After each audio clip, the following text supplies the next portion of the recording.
Then everything changed. The wedding night she'd been dreading ended with 2 words that broke him. "Thank you.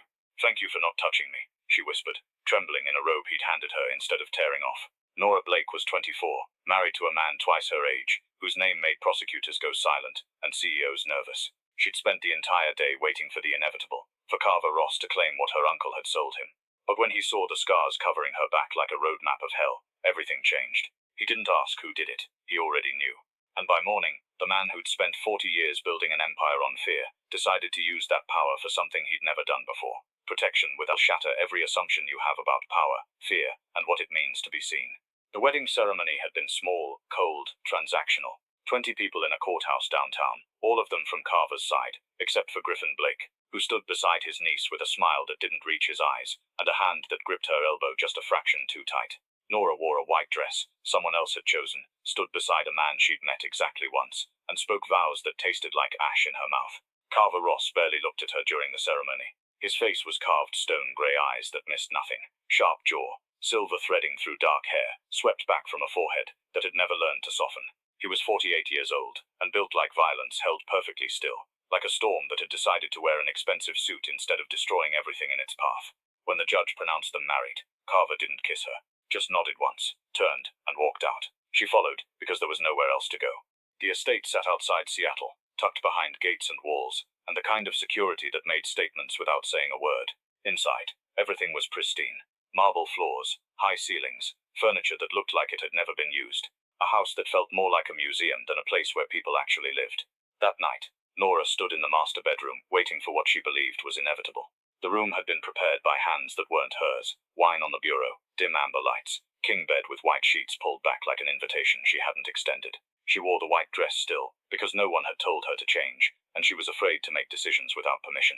Her hands were clasped at her stomach, fingers laced so tight, her knuckles had gone pale. She was breathing in careful counts. Inhale 4, hold 2, exhale 4. The rhythm she'd practiced so many times, it had become reflex. The breathing of someone who'd spent years teaching herself to be invisible. The door opened. Carver walked in, still in his wedding suit, minus the jacket. He didn't look at her, just moved to the window, stood with his back to the room, hands in his pockets. "There's a robe in the closet," he said, voice low and unhurried. "Take the bed. I'll sleep in the study." Nora didn't move, couldn't process the words. This had to be a test, or a game, or cruelty disguised as kindness before the real cruelty began. Her uncle had been explicit about the arrangement. She was payment for a debt, and payment had terms. "I don't understand," she whispered. "You don't need to." Carver turned then, grey eyes landing on her for the first time since they'd left the courthouse. "The bed is yours. I won't touch you. Get some sleep." He moved toward the door. That's when it happened. Exhaustion, trembling hands, the weight of a day spent barely breathing. Her dress strap slipped. Not intentional, just gravity and fear. The fabric shifted enough to reveal the edge of scar tissue across her shoulder, white against skin, raised and deliberate. Carver stopped, turned, saw it. Something changed in his face. Not shock, calculation. The look of a man solving an equation only he could see.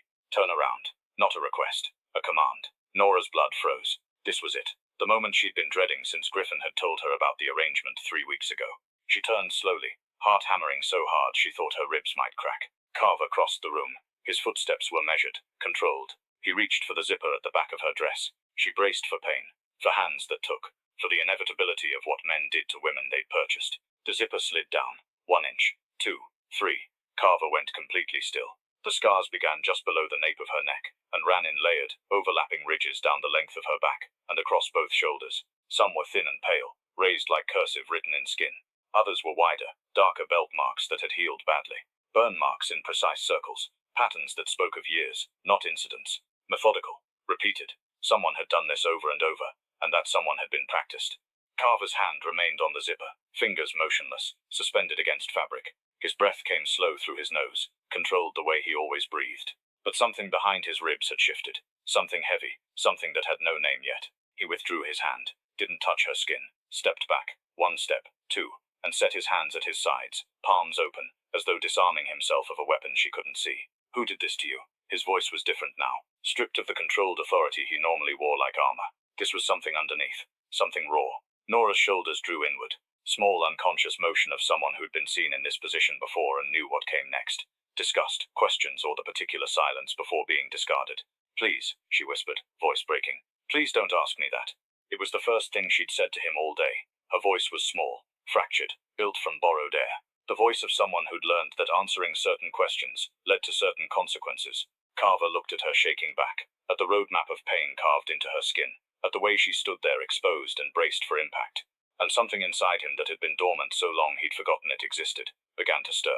Not desire, not pity. Rage. Cold, precise, architectural rage. The kind that doesn't burn, the kind that builds. He walked to the closet, removed a robe, dark grey, oversized, soft, crossed back to where she stood. He didn't touch her, just held the robe open behind her, the way one holds an umbrella for a stranger in rain. Offered, not imposed. Put this on. She turned her head slightly, just enough to see fabric in his hands. Confusion rippled across her face. Genuine, naked confusion that comes when reality contradicts every expectation a body has been conditioned to hold. She took the robe, pulled it over her shoulders, wrapped it around herself, held it closed at her chest with both hands like it was armor. Sit down, Carver said, gesturing to armchair by window. You're sleeping in the bed tonight. I'll take the chair in the study. She blinked. You're not sleeping with me tonight. He cut her off. The sentence carried no disappointment, no anger, no negotiation. Statement of fact, delivered with same certainty he used to close deals. You are sleeping, that's all. Take the bed. He moved toward the door. Mr. Ross. He stopped, turned, face unreadable in lamplight, that caught silver in his hair and hard lines of his jaw. For one moment, he looked like exactly what the world said he was. Dangerous, impenetrable, carved from something colder than stone. Thank you, she said. Voice cracked on second word. For not. She couldn't finish the sentence. He understood what she meant. Thank you for not touching me. Thank you for not demanding what you paid for. Thank you for not adding your name to the list of men who've used my body as currency. Carver looked at his wife of 6 hours, and felt something settle in his chest like a stone dropped into still water. It sank slowly, displacing everything else, and by the time it reached bottom, he knew with absolute clarity that this night had changed something fundamental. Good night, he said. He closed the door behind him, and for the first time in 40 years, stood in a hallway of his own home, and didn't know what to do next. Inside the bedroom, Nora sat on the edge of the bed, with robe pulled tight, and stared at closed door like it was a riddle she'd never been taught to solve. No man had ever given her a robe. No man had ever looked at her scars and stepped back instead of forward.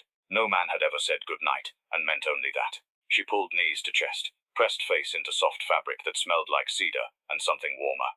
And for first time in as long as she could remember, Nora didn't cry herself to sleep, because she was afraid. She cried because she was confused. Because kindness, when it arrives in a place where only cruelty has ever lived, is the most disorienting thing in the world.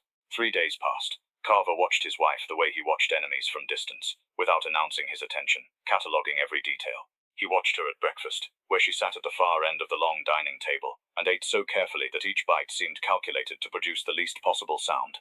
She buttered her toast in precise geometric strokes. She never poured her own coffee until he had poured his. She never sat down until he was already seated. She never started eating until he had taken his first bite. These weren't manners. These were survival instincts dressed in courtesy. He watched her in the hallways of the estate, where she moved along the walls like waters between herself and any person she encountered. When one of his men passed her, she would stop, press herself slightly to the side, lower her eyes, and wait until they had gone. She didn't do this out of respect. She did it the way a small animal freezes when a shadow passes overhead. He watched her in the kitchen on the second morning at 6 a.m., 2 hours before anyone else was awake. She was scrubbing the countertop, not cleaning it, scrubbing it. Her hands were red. The sponge was soaked through. The counter was already spotless. But she continued working in tight, obsessive circles, her face blank, her eyes unfocused, as though she were somewhere else entirely. Carver stood in the doorway for 45 seconds before she noticed him. When she did, the sponge dropped from her hand. She spun around. Her back hit the counter. Her breath stopped. I'm sorry, she said immediately. Before he had spoken, before he had moved, the apology was automatic, fired from a reflex so deeply embedded, it preceded all thought. I'm sorry, I didn't mean to. I was just Nora. His voice stopped her. Not because it was loud, because it was calm, because it held her name like a fact, not a threat. You don't need to apologize for cleaning a kitchen. She stared at him. Her hands were shaking again. She pressed them behind her back against the counter, hoping he wouldn't see. He saw. I just wanted to make sure everything was. She stopped. The truth of what she'd been doing, not cleaning but coping, hung between them like something fragile and exposed. Carver crossed to the coffee maker. He prepared 2 cups. He set one on the counter beside her, leaving enough space between his hand and hers that there was no risk of contact. Then he took his cup and sat at the kitchen island, 3 full stools away from where she stood. Sit, he said. Then, after a pause that cost him more than he expected, if you'd like. The addition surprised him. He did not typically qualify his statements. He did not give options. But something about the geometry of this woman, The way she occupied space, as though trying to compress herself into the smallest possible shape, made his usual cadence feel wrong. Heavy, blunt. She picked up the coffee. She sat. Not beside him, 2 stools away, but she sat. They drank in silence. It was the longest Carver had been in a room with another person without speaking, negotiating, or issuing instructions in over 20 years. And it was the first time he noticed that silence could have texture, that it could be thick with things unsaid, or thin and cautious, or as it was in this moment, something resembling the very first thread of something that might, with extraordinary patience, become trust. On the 4th day, Carver called Owen Cross into his study. Owen was his chief of security, 56 years old, built like a vault, with a face that looked like it had been assembled from spare parts. He'd been with Carver for 18 years. He was the only man in the organization who could look Carver in the eyes without flinching. "I need a background file," Carver said. He was standing at the window, hands clasped behind his back. "On the Blake family. Complete. Every address, every hospital visit, every school record, every police report, sealed and unsealed. I want it by tonight." Owen studied his boss for a long moment. "Your wife's family." "Yes. Something happened." Carver turned from the window. His face was composed as always, but there was something in the stillness of it that Owen had only seen 3 or 4 times in 2 decades. Something compressed, something held back by discipline alone. "Just get me the file." Owen nodded. He did not ask again. The file arrived at 9 p.m. Carver read it alone in his study, behind a locked door, with a glass of scotch he did not drink. The documents told a story that was not told in words. It was told in patterns, in gaps, in the specific language of institutional failure.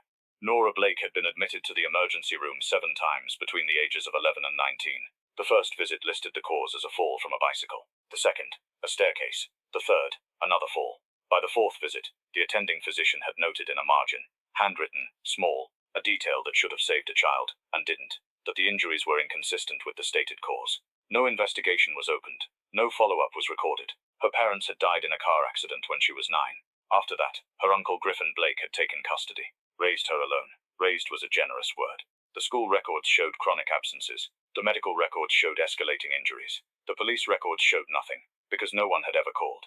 Griffin Blake was a mid-level operator in the smuggling network, a man who moved product through rural corridors and had for years provided logistics to Carver's organization without distinction. A useful man, an unremarkable man, the kind of man who smiled at the right people and went home to house where doors were locked from the inside. Carver closed the file. He sat in the darkness of his study and felt the rage he had carried since the wedding night solidify into something harder, something with edges, something that would, when the time came, cut with surgical precision. He thought about the scars on her back. He thought about the careful, practiced breathing, the flinching, the obsessive cleaning, the immediate apologies. Every behavior decoded, recontextualized, stripped of ambiguity. She had been broken systematically by someone who had been given the one authority that should never be weaponized, the authority of a guardian. Carver poured his scotch down the sink. He sat in the dark for a long time. And when he finally moved, it was not with the cold efficiency of a man conducting business. It was with the slow, deliberate weight of a man who had just decided something that could not be undone. The next morning, Nora found a small stack of books on the table beside the bed she now slept in alone.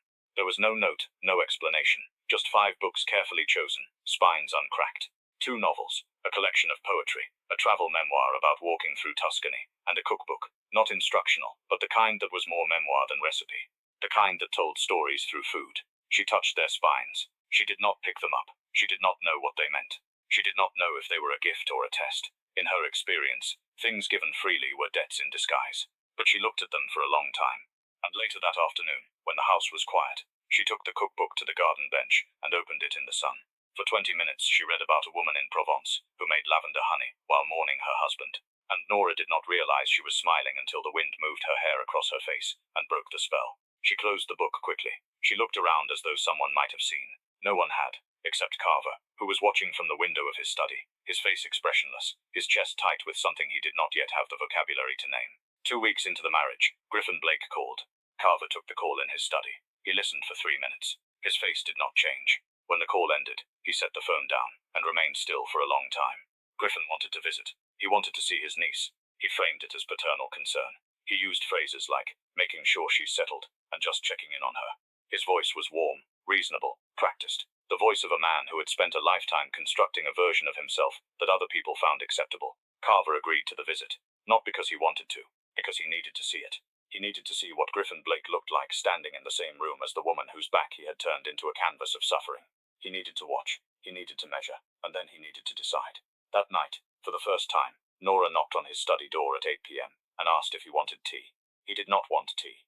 He had never in 48 years of living expressed a preference for tea. But he said yes. She made it in the kitchen. He heard the kettle, the clink of cups, the soft sound of her feet on tile. When she returned, she set the cup on his desk, close enough to reach, far enough to not require proximity, and sat in the leather chair across from him. She did not speak. She held her own cup in both hands, her legs tucked beneath her, and she read the cookbook again.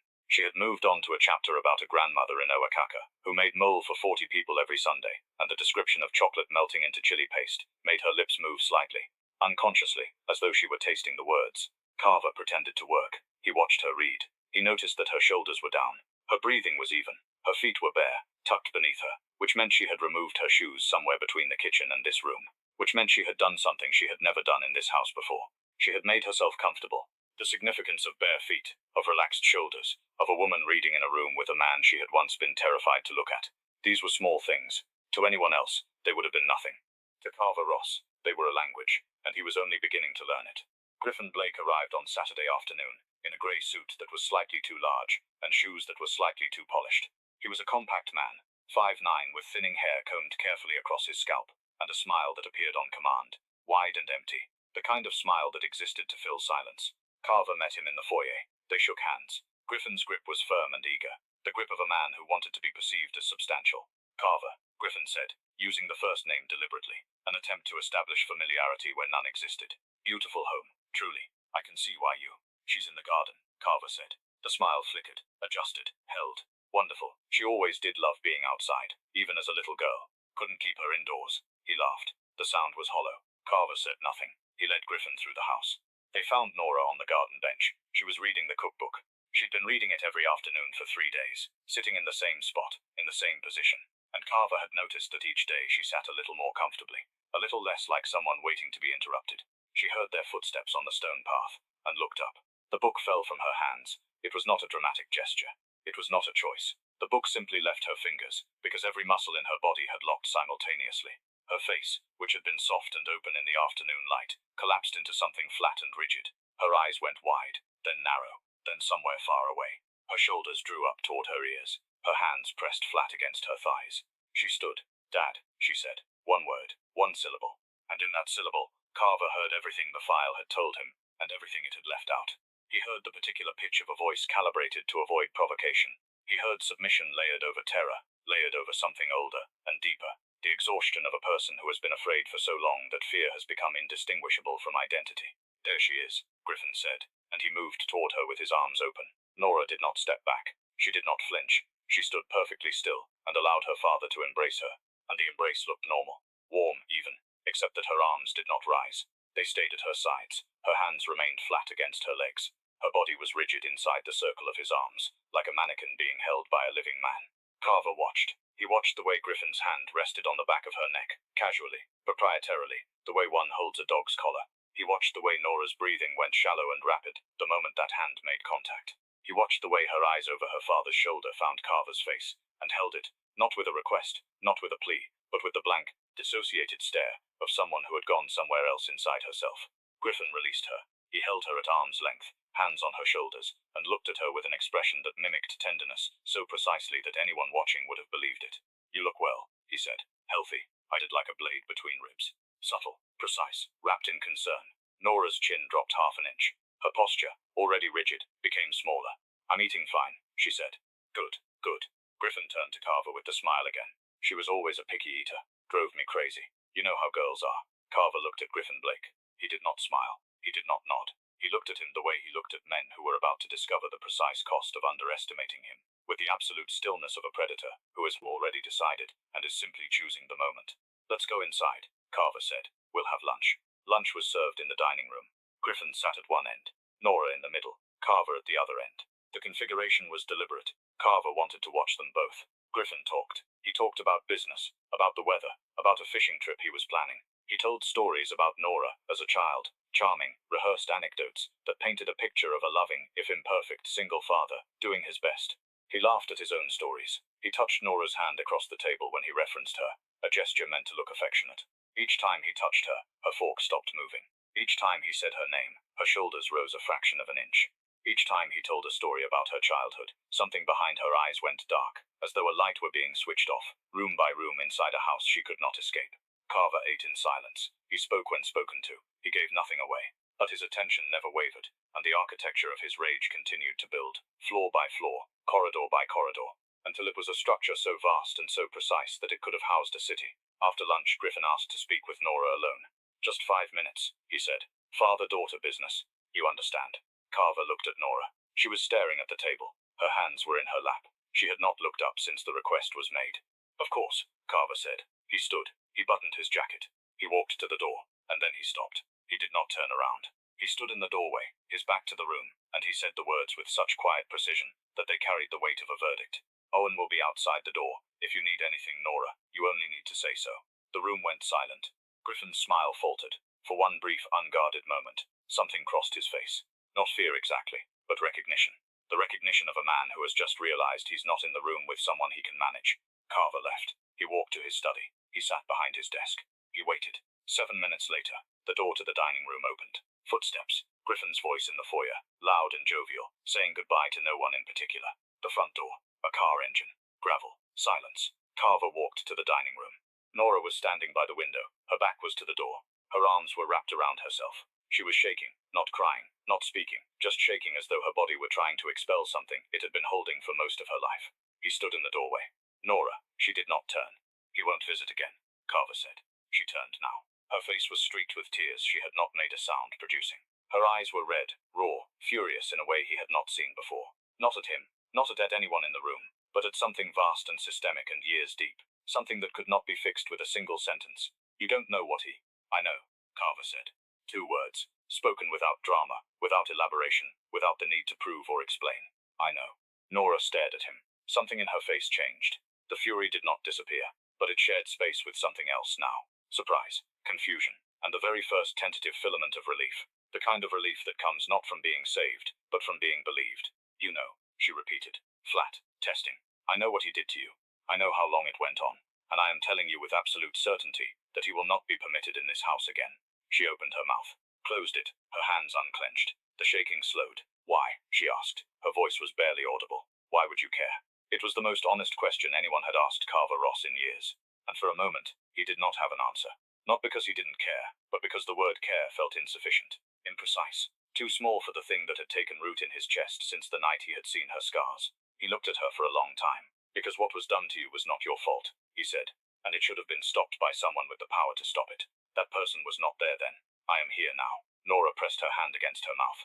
A sound escaped. Not a cry, not a word, but something between them. Something that lived in the space where language fails, and the body speaks instead. She sank into the nearest chair. Carver did not approach her. He did not touch her. He stood in the doorway of his own dining room, and gave her the only thing he had ever been truly terrible at giving anyone. Space, time, the right to fall apart without consequence. In the weeks that followed, Carver began to dismantle himself. Not visibly, not dramatically, not in any way his men would notice, or his enemies would exploit, but quietly, in the small spaces between commands. He began removing the mechanisms of dominance that had governed every relationship he had ever had. He stopped entering rooms where she was without making sound first. A knock, a footstep, the clearing of his throat. He learned that she flinched less when she knew he was coming. He learned that anticipation was different from fear, and that the distance between the two was a sound in a hallway. He stopped telling her where to sit, when to eat, what to do. He replaced commands with suggestions. Then he replaced suggestions with silence. Then he let silence become its own kind of invitation. The kind that said, "This is your space too, and you may use it however you choose." He noticed that she began to move differently. Not overnight. Not in leaps, in millimeters. The first time she poured her own coffee before he had poured his, she hesitated with the pot in her hand, glancing at him sideways, waiting for correction. He said nothing. She poured. The next morning, she poured again without looking. The first time she walked down the center of a hallway, instead of along the wall, she caught herself halfway through and corrected, pressing back toward the baseboard, as though pulled by a magnetic force. But the next day she made it 4 more steps toward the center, before the pull took her back. And the day after that, 5.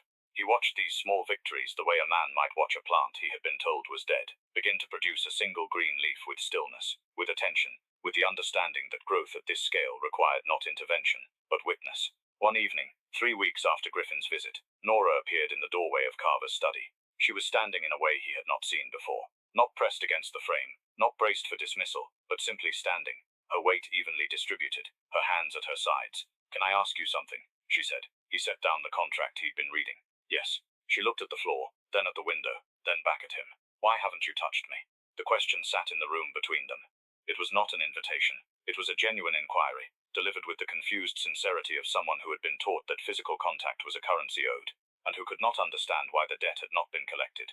Carver leaned back in his chair. He considered the question with the same gravity he gave to anything that mattered. "Because you have not asked me to," he said. "You are my husband. That is not the same thing as permission." Something broke open in her face. It was not dramatic. It was not cinematic. It was a small, private rearrangement of features. The brows softening, the jaw unclenching, the eyes filling with something that was not tears, but might have been their precursor. The look of someone who has just been told a rule they have lived under their entire life does not actually exist. "I don't understand you," she whispered. "I know," he said. And then, quietly, "That's all right." She stood in the doorway for another moment. Then she nodded once, and left. Carver returned to his contract, but the words swam.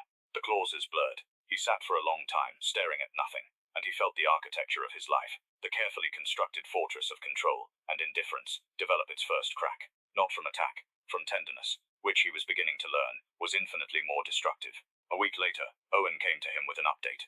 Griffin had been making calls, reaching out to contacts within the organization, asking questions about his niece, about the arrangement, about whether the marriage was being honored. His language was careful, coded, but the implication was clear. He considered Nora a transaction, and he wanted to ensure his investment was performing. Carver listened to the report. His face did not change. "Does he have anyone's ear?" Carver asked. "No one who matters. He's reaching, but he's getting bolder." "How bold?" he asked. "If the marriage could be..." Owen paused. "Renegotiated. If terms hadn't been met." Carver's jaw tightened. It was the only visible reaction. But Owen, who had seen that particular jaw clench precede events that reshaped entire organizations, understood its weight. "Shut it down," Carver said, quietly. "Make sure every door he tries to open closes before his hand reaches the knob. And if he contacts her directly, phone, text, letter, I want to know within the hour." Owen nodded and left. Carver sat in the silence of his study and thought about the mathematics of power. He had spent 40 years wielding it as a tool of accumulation, territory, influence, capital. He had never once considered that power could be wielded as shelter, that the same structures built to dominate could, with intention, be reconfigured to protect. It was a new equation, and he was still learning the variables. 2 months into the marriage, on an October evening, when the estate was bathed in copper light, Carver sat across from his wife, and did the hardest thing he had ever done. He let go. "Nora." She looked up from her book. The cookbook had been replaced by one of the novels he'd left on her nightstand. A slow, intricate story about a woman who walked across Spain alone. Yes, her voice had changed. He had noticed it changing over weeks, gaining half a register, losing the whispered thinness that had defined it. She still spoke carefully, but she no longer spoke as though each word were a debt. Carver set down the pen he had been holding. He folded his hands on the desk. He looked at her with the kind of deliberate attention he reserved for moments that could not be undone. "I want you to know something," he said, "and I want you to hear it without thinking I expect a response." She closed her book. She gave him her full attention. "This arrangement was made without your consent," he said. "You were given to me by a man who had no right to give you. You were traded like property, and I participated in that transaction. I may not have known the full extent of what you were escaping, but I knew you did not choose this, and I accepted it anyway." She did not move. Her hands tightened around the book in her lap. "I cannot undo that," he continued. "I cannot go back and make a different decision. But I can make one now." He paused. The study was quiet. Outside, the wind moved through the oaks that lined the estate drive. "You can leave." 3 words, spoken with the precision and finality of a man who understood that this sentence might cost him more than any deal he had ever made. "You can leave this house, this marriage, this arrangement. I will provide you with enough money to live independently, for as long as you need. I will ensure that you are protected, that Griffin cannot reach you, that no one associated with me or with him will ever be in a position to harm you. You will owe me nothing. There will be no debt, no obligation, no consequence." Nora stared at him. Her lips parted. Her eyes searched his face with an intensity he had never seen from her before. Not fear, not confusion, but something ferocious and fragile. The look of someone standing at the edge of something vast, and trying to determine if it was real. Her voice caught. She tried again. "You're letting me go. I am telling you that you are never mine to keep." The sentence landed in the room like a stone dropped into still water. It rippled outward, displacing everything. Nora's hands released the book. It slid from her lap, and landed on the rug with a soft sound. She pressed her palms against her face. Her shoulders began to shake. The sound that came from behind her hands was not a sob, not a cry, but something deeper. A sound that comes from the place where pain is stored for so long that its release is indistinguishable from breaking. Carver did not move. He sat in his chair and watched her come apart, and he did not go to her, did not comfort her, did not try to fix or contain what she was feeling. Because he understood with a clarity that had taken him 48 years and this woman to learn that some things must be felt completely before they can be released. Minutes passed. The light shifted. When Nora lifted her face from her hands, her eyes were red and wet and bright. Not with sadness, with something he could not immediately identify. No one, she said quietly, has ever told me I could leave. He nodded. Not Griffin. Not the counselors who were supposed to check on me. Not the teachers who saw the bruises. Not the doctors who stitched the cuts. No one in my entire life has ever looked at me and said, "You can go." She wiped her face with the back of her hand. She straightened in the chair. And then she did something that Carver, for all his experience in reading people, had not predicted. She laughed. It was small, wet, broken at the edges, but it was real. The laugh of someone who has just seen the absurdity of their own captivity from the outside for the first time. "I'm not leaving," she said. Carver's expression did not change, but something behind his eyes shifted. "I'm not leaving," she repeated, firmer now. "Not because I'm afraid. Not because I have nowhere to go. Not because I owe you anything." She paused. Her chin lifted. Her eyes held his directly, fully, without looking away. "I'm staying because this is the first place I've ever been where I'm not waiting for someone to hurt me." The room was very quiet. "I'm staying," she said, and her voice broke. She pressed her lips together, steadied herself, and finished. "Because you gave me the choice, and that is the first real thing anyone has ever given me." Carver sat behind the desk he had sat behind for 20 years, in the house he had built with the earnings of a life he had never questioned, and he felt something shift inside him that would never shift back. A wall he did not know he had. Because it had been there so long, it had become indistinguishable from the man himself, developed a crack so deep it reached the foundation. He did not speak. He did not need to. She picked up her book. She opened it. She continued reading. And the silence between them, which had once been heavy with all the things they did not know how to say, became something else entirely. It became the silence of two people who had chosen freely, deliberately, against all expectation, to be in the same room. It was the most intimate thing either of them had ever experienced. If this story's real love looked like to you, sometimes the most powerful thing we can do is choose gentleness in a world that taught us cruelty.